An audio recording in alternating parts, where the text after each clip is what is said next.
place in the 3K today. How are you feeling after coming back after that 5K? Dude, I honestly felt pretty bad. I'm not gonna lie.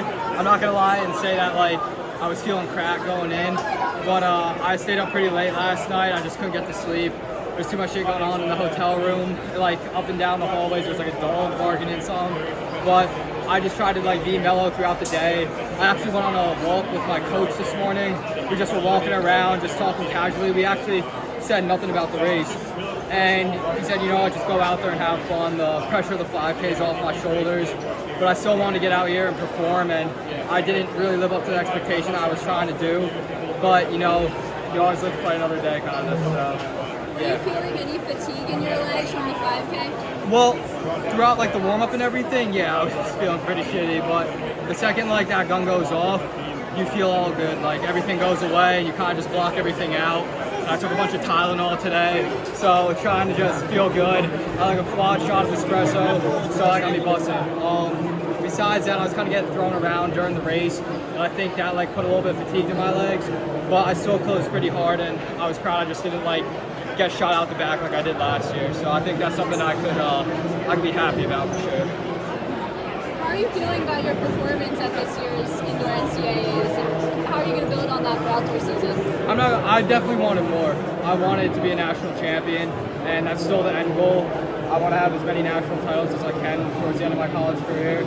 And at the moment, I've only got 3 first-team All-Americans to my name, but last year, if I saw myself in the position that I am now, I would be really happy with myself. So I kind of got to look in retrospect and kind of look, you got to have perspective on things, you know? And I think that's like the big part of maturing in the sport is seeing where you're at and being able to reevaluate and do better next year. And I know, like, I say I want to win and everything like that, but I got to go out there and prove it. So this is, I guess, a stepping stone from last year for sure. What do you think it'll take to become a national champion at? Say again? What do you think it'll take to become a national champion at future championships? Just wanting it bad enough. I do everything I can to be great. I put in just as much work, if not more than anybody else.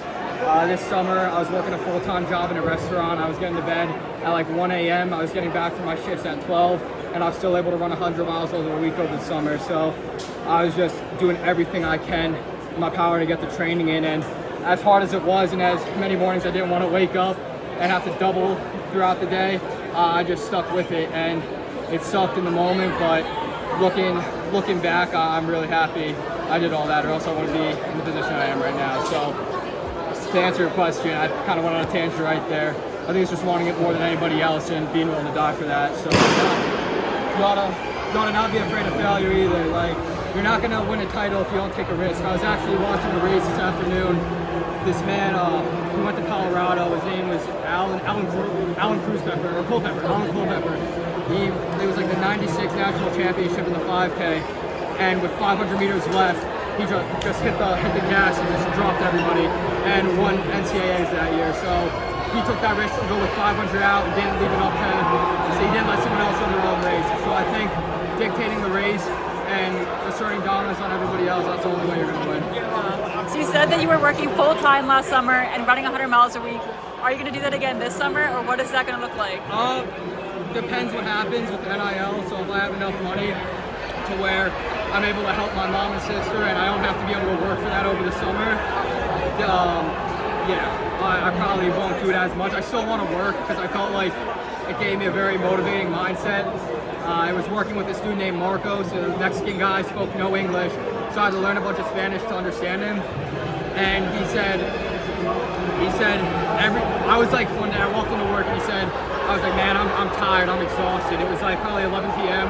We had another hour until we closed kitchen. And he said, everybody here is tired. You don't feel sorry for yourself. And get back to work, and that's what I did. So I'm probably just gonna keep working there to keep that mindset, you know? Most countries are a lot more competitive. Would you be satisfied to say top 5 next year? What? Most countries are a lot more competitive. Considering that you're happy with top 5, or do you just want to win? I mean, win. Win or bust. Why would you come fifth if you have the ability to win, you know? Never make the goal less than what the maximum performance you can do is. So I don't know if I think I might be redshirting next year because of USA's and to help my team during my 5th year so I can have a full 5th year. Because at the moment I have a 5th year of indoor track and outdoor track. but I want to have a full 5th year. So I'll probably redshirt, maybe do some road racing. I feel like that would be pretty cool, and be able to race late into July and August for what the hell is that called? USA's, and probably just race a couple races in Europe. So, yeah.